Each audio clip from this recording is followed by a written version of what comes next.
Hello guys, welcome back to my channel earth mom Dehradun. मैं हूं ज्योति और वेलकम है आप सभी का मेरे चैनल में। चैनल में नए हैं तो मेक श्योर चैनल को सब्सक्राइब जरूर कीजिए। वीडियो पसंद आई तो लाइक भी करिए। कमेंट सेक्शन में कमेंट करके जरूर बताइए कि आप सबको मेरा वीडियो कैसा लगा। आज का रिएक्शन वीडियो हम लोग बनाने वाले हैं निक्कू कामनी के करंट मुद्दों के ऊपर। हालांकि देवरानी जेठानी तो कंट्रोवर्सी करने का सोच भी नहीं रही है, लेकिन देवरानी जेठानी का पीछा भी नहीं छोड़ा जा रहा है। हमेशा इस बात की ताक और कोशिश की जाती है कि देवरानी के लिए जेठानी को ट्रोल कर दिया जाए और जेठानी के लिए देवरानी को ट्रोल कर दिया जाए। इस तरीके से मुझे नहीं लगता कि आप किसी रिश्ते में मिठास डालने की कोशिश कर रहे हैं। हालांकि मुझे वो दोनों अपने रिश्तों में मिठास डालते हुए बहुत बार नजर आते हैं कि वो हमेशा ऑडियंस को यही दिखाने की कोशिश करते हैं कि all is well, all is well, our family is well, we are well.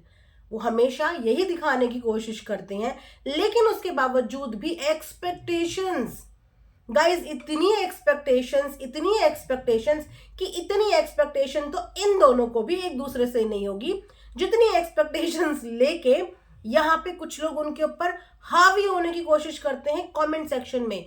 चाहे आप वो कामनी का कमेंट सेक्शन देख लो, चाहे निक्कू का कमेंट सेक्शन देख लो। आज इसी मुद्दे पे हम लोग बात करने वाले हैं। जिस तरीके से कामनी जी के साथ दांत में जो प्रॉब्लम हुआ, उसके बाद किस तरीके से निक्कू को टारगेट किया गया, उसके बाद किस तरीके से निक्कू ने अपना पक्ष रखते रखते मुंह बंद कर लिया, उसकी वजह, उसका रीजन और इस कंट्रोवर्सी को कराने की नाकामयाब कोशिश डिस्कशन करेंगे। उम्मीद करती हूँ कि आप लोगों को वीडियो पसंद आएगी। उससे पहले आप लोगों के साथ मैं शेयर करना चाहूंगी ये बहुत ही पावरफुल पायरेट्स की मैग्नेट, पायरेट्स की क्रिस्टल्स की एंकलेट। जी हाँ, इससे पहले भी मैंने 2 ब्रेसलेट आप लोगों के साथ शेयर किए हैं। बहुत समय हो गया मैंने जब से ये पहना, उसके बाद से मैंने ये उतारा नहीं और मेरे को ये बहुत अच्छे सूट हुए हैं। मैंने आप लोगों को भी ये बताया था और बहुत सारे सब्सक्राइबर ने लिया भी। क्या होता है ना, बेसिकली बहुत सारे लोग हैंड पे नहीं पहन पाते। कुछ लोग ऑफिस गोइंग होते हैं, कुछ लोग कॉलेज गोइंग होते हैं, तो उनको कंफर्टेबल नहीं लगता। कुछ लोग चूड़ियां पहनते हैं, तो इसी का एक सब्स्टिट्यूट है ना, उसमें ये आया है एंकलेट फॉर्म में। बहुत ही थिन एंकलेट है, लेकिन बहुत ही शाइनी इसके क्रिस्टल्स हैं, पावरफुल हैं। वही सब चीज़ें गाइस इसके अंदर भी आपको मिलती है। हेल्थ, वेल्थ एंड प्रोस्पेरिटी आपको नज़र से बचाता है, मनी प्रॉब्लम, हेल्थ वाइज तो काफ़ी इम्पैक्टफुल मेरे लिए तो रहा है, इसलिए आप लोगों के साथ भी शेयर कर रही हूँ। इसके साथ आपको ओरिजिनलिटी का सर्टिफिकेट भी मिलेगा, अच्छी पैकेजिंग में आ रहा है। मेरी इसी वीडियो के कमेंट सेक्शन में मैं लिंक पिन कर दूंगी, वहां से जाके आप बाय कर सकते हैं। ऑल्सो कमेंट सेक्शन में अगर नहीं मिलता है तो पोस्ट चेक कर लेना चैनल का, वहां पर डेफिनेटली आपको इसका लिंक मिल जाएगा। चलिए इसी के साथ रिएक्शन वीडियो में बढ़ते हैं आगे। सो गाइज, क्योंकि मैं भी लास्ट 2-3 दिन से यूट्यूब से अवे थी, तो मैंने भी बहुत सारी चीज़ें मिस आउट करी। लेकिन कम बैक करने के बाद जब मैंने चीज़ें देखी तो मुझे सारी चीज़ें समझ में आई कि कामनी जी पिछले 1-2 दिन तक उन्होंने व्लॉग नहीं डाले और इस वजह से उनकी जो ऑडियंस है वो काफ़ी ज़्यादा पैनिक में आ गई। क्योंकि जो रेगुलर व्लॉग्स डालते हैं, जो डेली व्लॉगर्स होते हैं, अगर वो एक दिन भी अपना व्लॉग मिस करते हैं तो उनकी ऑडियंस को एक अनदर लेवल की टेंशन हो जाती है, राइट। तो इसी बीच में कामनी जी का एक कम्युनिटी पोस्ट आता है जहाँ पे वो सब्सक्राइबर्स के साथ अपनी स्थिति शेयर करती हैं कि वो अभी ठीक नहीं है और इस वजह से जो है वो अभी व्लॉग वगैरह नहीं लेके आ पा रही है, लेकिन बहुत जल्दी आप लोगों के बीच में वो व्लॉग लेके आएंगी। उसके बाद उनका व्लॉग भी आता है जहाँ पे हमें पूरी सिचुएशन उनकी पता चलती है। सबसे खूबसूरत बात ये थी कि बेटी के दर्द में माँ जो थी वो बेटी के साथ हमें देखने को मिली। वैसे माँ तो माँ ही होती है, नहीं ऐसा नहीं है, इन लोगों की सास भी माँ से कम नहीं है। यहाँ पे मैं कंपैरिजन नहीं करूंगी क्योंकि मैंने वो वाला पल और वो वाला वीडियो भी देखा है जिस वक्त पे कामनी के हाथ में फ्रैक्चर हुआ था और किस तरीके से उनकी सास ने अपनी बहू को बेटी की तरह प्यार किया था। और वो वाला वीडियो भी देखा है कि किस तरीके से निक्कू के साथ मिसहैपनिंग हुई थी और वहां पे भी किस तरीके से इनकी सास ने सास बन के नहीं, माँ की तरह ही भूमिका निभाई थी। इनफैक्ट जिस तरीके का एटमॉस्फेयर, जिस तरीके का फ्रीडम इन दोनों बहुओं को अपने ससुराल में मिला है, वो फ्रीडम बहुत ही खुशनसीब और बहुत ही ब्लेस्ड बहुओं को मिलता है। तो यस, इनको सास बहुत अच्छी मिली है। लेकिन इनकी सास इस वक्त पे घर पे नहीं है। शायद ये बात काफ़ी सारे लोगों को पता ही नहीं थी, इसीलिए कमेंट सेक्शन में सास को लेके भी काफ़ी सारे नेगेटिव कमेंट्स किए। आधी अधूरी जानकारी हमेशा घातक होती है। सबसे पहले हमें ये चीज़ समझनी चाहिए कि ये जितने भी व्लॉगर्स हैं 24 घंटे की वीडियोस आपके साथ नहीं शेयर करते। मात्र 15 मिनट की वीडियो में ये आप लोगों के सामने अपने वो मोमेंट्स दिखाते हैं जिन मोमेंट्स में इनके हाथ में कैमरा होता है, या ये लोग जितना टाइम निकाल के अपना शूट कर पाते हैं, या जितना इन लोगों को ज़रूरी लगता है कि हम वो दिखाएं। 24 घंटे में से 15 घंटे का कोई भी व्लॉग देखने के बाद हम किसी भी कंक्लूजन तक नहीं पहुंच सकते, क्योंकि 24 घंटे पूरा का पूरा दिन रात होता है। में हमें behind the scene, behind the camera कुछ भी नहीं पता होता, सिर्फ उतना ही जितने में ये लोग फ्री हैं। अब क्या हुआ कि जब कामनी जी की मम्मी को लोगों ने कामनी जी के पास देखा और कामनी जी की हालत देखी, बेसिकली उन्होंने इम्प्लांटेशन कराया है अपना टूथ का। दांत के मामले में दांत का जो पेन है ना, मैं वो बहुत अच्छे से समझ सकती हूँ। हाँ, लेकिन मेरा दांत वात कभी ऐसा निकला नहीं है, लेकिन मैं इसलिए समझ सकती हूँ एक पेन दांत का, क्योंकि अभी लास्ट मंथ क्या हुआ था, मेरा विजडम टूथ सडनली आ गया, अभी हाल ही में ही आया। और आया ऐसा है मेरा विजडम टूथ कि इस तरीके से ना होते हुए ऐसा आया है, यानी कि उसका जो मुंह है वो मेरे गाल की तरफ है। और मुझे ये रियलाइज तब हुआ जब मेरे गाल में मुझे थोड़ा सा इरिटेशन और कटना शुरू हो गया और वहां पे मुझे पेन होने लगा। तो आई वॉज लाइक कि ये मेरा अचानक से गाल कॉर्नर में हो क्या रहा है। तब तक मुझे पता नहीं था कि मेरा विजडम टूथ निकल आया है। उसके बाद जब मैंने चेक किया मिरर में तो मुझे दिखा कि कॉर्नर में एक टूथ है जो कि उल्टा है, और उसकी वजह से मेरी स्किन में इरिटेशन हो रही है। अब वो मुझे इतना परेशान करने लगा तो मैंने डेंटिस्ट के पास अपॉइंटमेंट लिया। मैं डेंटिस्ट के पास गई, उन्होंने एक्सरे किया और बाहर मेरे हस्बैंड से उन्होंने बात करी। मैं अंदर ही थी। बाहर उन्होंने हस्बैंड को पूरा सीन बताया कि इनका जो दांत है वो उल्टा आया हुआ है, अपनी जगह पे नहीं आया है और बहुत ही कॉर्नर में है। इसका कोई भी सोल्यूशन नहीं होता, इसको निकालना ही पड़ेगा, इसका और कोई सोल्यूशन नहीं है। तो मेरे हस्बैंड ने कहा कि हाँ ठीक है, डॉक्टर ने बोला कि 2-3 मिनट का टाइम लगेगा, निकल जाएगा। वो लोग सीधा मेरे पास अंदर आए।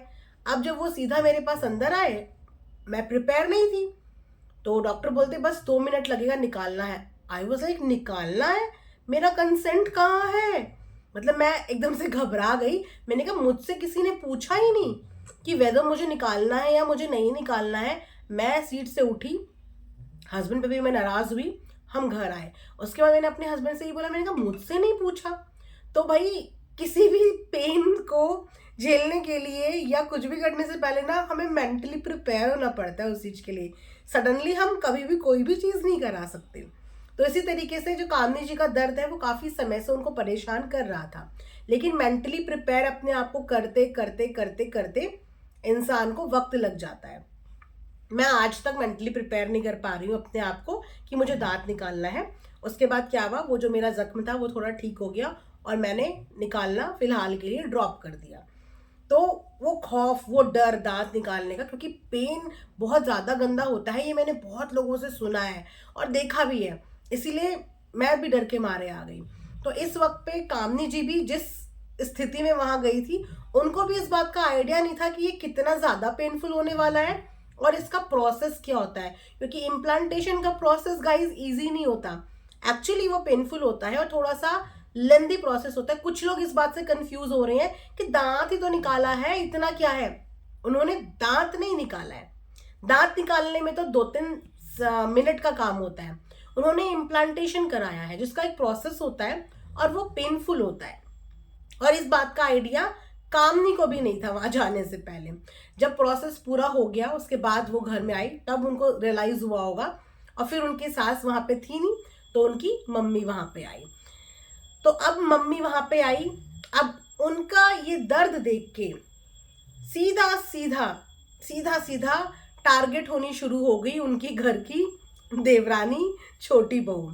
जिस तरीके से जब निक्कू के साथ कुछ चीज़ होती है तो फिर सीधा कामनी के ऊपर एक्सपेक्टेशंस का बोझ डाल दिया जाता है। लाइक निक्कू के भी 2 से 3 मिसकैरेजेस हुए हैं। उस समय पे कामनी के ऊपर भी इस बात का एक्सपेक्टेशन डाल दी गई थी कि देखा नहीं, कहाँ है, ये है, वो है। तो गाइज हेल्थ इश्यूज सबके साथ चलते रहते हैं और अपने एंड पे हर इंसान उनको मैनेज करने की कोशिश करता है। ऑफिस वाला बंदा ऑफिस भी जाएगा, काम करने वाला बंदा काम भी करने जाएगा, स्कूल वाले बच्चे स्कूल भी जाएंगे, है ना, अनटिल अनलेस कि बहुत ज्यादा अर्जेंसी ना हो, राइट। अब वहां पे जब निक्कू को बहुत सारे नेगेटिव कमेंट्स आने लग गए, उसको लोग सुनाने लगे, तो फिर उसने भी कम्युनिटी छापी। अब उसने कम्युनिटी छापी कि मैं अपना पक्ष लेके आऊं, मैं आपको बताऊं कि देवरानी जी कहाँ थी। उसके बाद हमें यही लगा था कि पता नहीं अब आज क्या व्लॉग आने वाला है, लेकिन उसने पक्ष के नाम पे कोई भी ऐसा चीज नहीं बोली, सीधा उसने अपना प्लान ड्रॉप कर दिया। एंड यस, आप कितनी किसको सफाई देंगे और किस हद तक सफाई देंगे? सफाई आपको अपनी जेठानी को देनी है, आपको अपनी फैमिली को देनी है। जब उनको कोई ऑब्जेक्शन नहीं है और आपको पता है कि आप अपना बेस्ट दे रहे हैं, तो वहां पे क्रिटिसाइज करने वाले आधी अधूरी जानकारी के बाद क्रिटिसाइज करते हैं। उन्होंने सिर्फ एक मूवमेंट देखा कि वो पेन में है और उस पेन के 10-15 मिनट की वीडियो के पीछे का 24 घंटे का पूरा जर्नी का उनको नहीं पता, तो उन्होंने उस हिसाब से क्रिटिसाइज करना शुरू कर दिया। अब यहाँ पे निक्कू ने एक और चीज क्लियर करी जो मुझे बहुत ही वाइज डिसीजन लगा, कि उनके घर में काम को लेके काफी सारी प्रॉब्लम्स होती थी, है ना, और काम को लेके अगर निक्कू कम कर दे तो कामनी को ब्लेम करते थे, कामनी कम करते थे निक्कू को ब्लेम करते थे। तो उन्होंने ये स्यापा ही खत्म कर दिया। फिलहाल निक्कू ने ये बताया कि उनके घर पे अब हाउस हेल्प आती हैं, कुकिंग के लिए भी, घर के काम के लिए भी। उनकी सास ये सारा सेटलमेंट करके गई हैं, क्योंकि दोनों ही बहू वर्किंग है। यहाँ पे निक्कू का नया नया स्टोर खुला है, डेफिनेटली उसको वहाँ पे अपना 100% देना ही होगा। एक ह्यूज इन्वेस्टमेंट होती है किसी भी इंसान की अपने किसी भी बिजनेस के लिए, और वो उस पे अपना 100% देने की कोशिश करता ही है। लेकिन इसके साथ साथ उसने वो भी बताया कि जो हाउस हेल्प थी वो एक दिन छुट्टी पे चली गई और उन्होंने बिल्कुल एंड टाइम पे वो छुट्टी बताई। उसके बाद एज अ बहू भी उसने घर की चीजें मैनेज करी। बहुत क्लियरली उसने बताया कि मैंने दोनों बच्चों को भी स्कूल भेजा, उसके बाद दोनों भाइयों को भी लंच देके ऑफिस रवाना किया। तो ऐसा नहीं है कि वो अपना काम नहीं कर रही है, और ऐसा भी नहीं है कि कामनी ने कभी अपना काम नहीं किया है। जितना एक्सपेक्टेशन मुझे लगता है कि हम इन देवरानी जेठानी से लगाते हैं ना, क्या इतनी ही एक्सपेक्टेशन हम अपने भी घरों में एक दूसरे से रखते हैं? इतनी ज्यादा एक्सपेक्टेशन? जहां तक मुझे लग रहा है कि इस समय पे जो सबसे साफ सुथरी फैमिली है ना, इतनी कंट्रोवर्सी के बीच में, वो इनकी फैमिली है। बहुत साफ सुथरी अच्छी फैमिली, जहां पे हम एक फैमिली यूनाइट होती हुई, एक फैमिली सेलिब्रेट करती हुई, खुश होती हुई, एक दूसरे के साथ खड़ी होती हुई नजर आती है। तो इतनी प्यारी फैमिली को मुझे नहीं लगता कि इस तरीके से क्रिटिसाइज करके हम इनके बीच में दूरियां डेवलप करने का रीजन बने।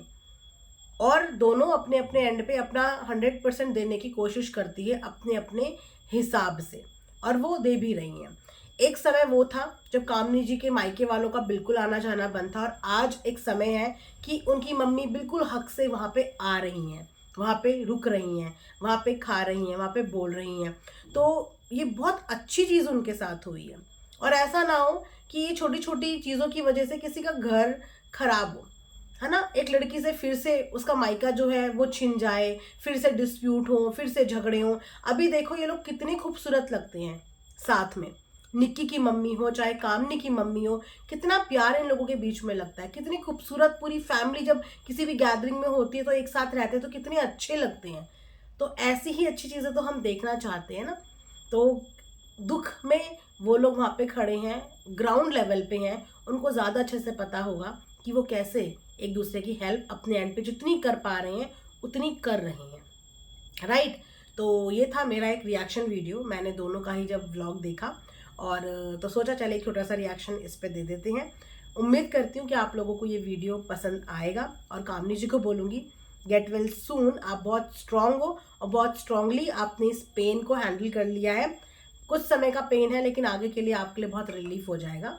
तो अच्छे से अपना ध्यान रखो। मिलेंगे नेक्स्ट वीडियो में गाइस, इसको यहीं पे एंड करते हैं। Thanks for watching earth mom Dehradun. Bye bye, take care, love you all.